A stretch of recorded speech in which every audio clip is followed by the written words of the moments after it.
میرا سوال ہے کہ اتنے مختلف مذاہب کیسے بنے؟ مذاہب اس طرح بنے کہ اللہ تعالیٰ نے جب دنیا بنائی تو شروع میں تھوڑے سے لوگ ہوتے تھے نا دنیا میں، تو ان کی ہدایت کے لیے اللہ میاں نے ایک نبی مقرر کیا.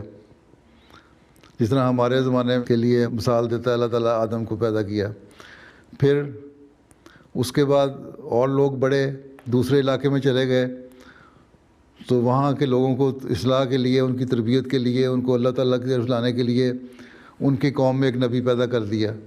اور اس وقت اس طرح ٹرانسپورٹ تو ہوتی نہیں تھی، نہ جہاز ہوتے تھے، نہ کاریں ہوتی تھیں، نہ فون ہوتے تھے، نہ میسیج ہوتے تھے، نہ واٹس ایپ گروپ بنے ہوئے تھے، نہ ای میلیں ہوتی تھیں.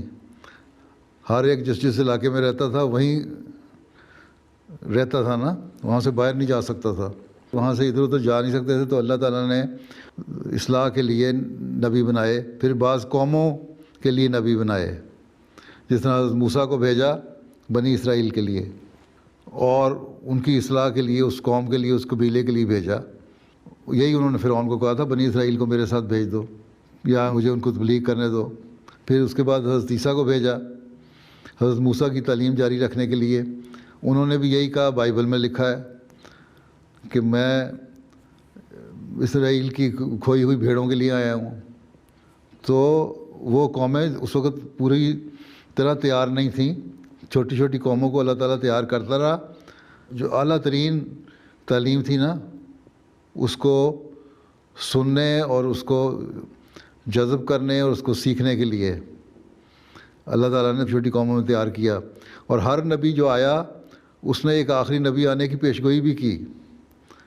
آج کل فلمیں بھی بنی ہوئی ہیں اور ان میں بھی یہی ہوتا ہے کہ آخری نبی آئے گا. بعض مسلمان چینل بھی دکھاتے ہیں، بعض عیسائیوں کے چینل بھی دکھاتے ہیں. بہرحال وہ بھی یہ مانتے ہیں کہ ہاں ایک آخری نبی کے آنے کی پیشگوئی کی ہوئی ہے ہر نبی نے. تو چھوٹی چھوٹی قوموں میں نبی آتے گئے تاکہ ان کی اصلاح ہو.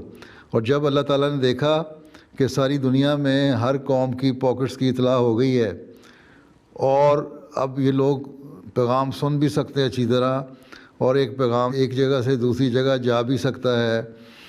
اس وقت اونٹوں یا گھوڑوں کے ذریعے سے سواری کرتے تھے یا جہازوں کے ذریعے سے، کشتیوں کے ذریعے سے ایک جگہ سے دوسری جگہ پہنچ سکتے ہیں. تو اللہ تعالیٰ نے نبی کریم صلی اللہ علیہ وسلم کو بھیجا ساری دنیا کے لیے نبی بنا کے. اور پھر مکمل تعلیم اللہ تعالیٰ نے آپ کو دے دی قرآن شریف کی صورت میں، اور یہ کہا کہ اس کو دنیا میں پھیلاؤ. اور اس وقت جتنے زیادہ پھیلا سکتے تھے انہوں نے پھیلایا.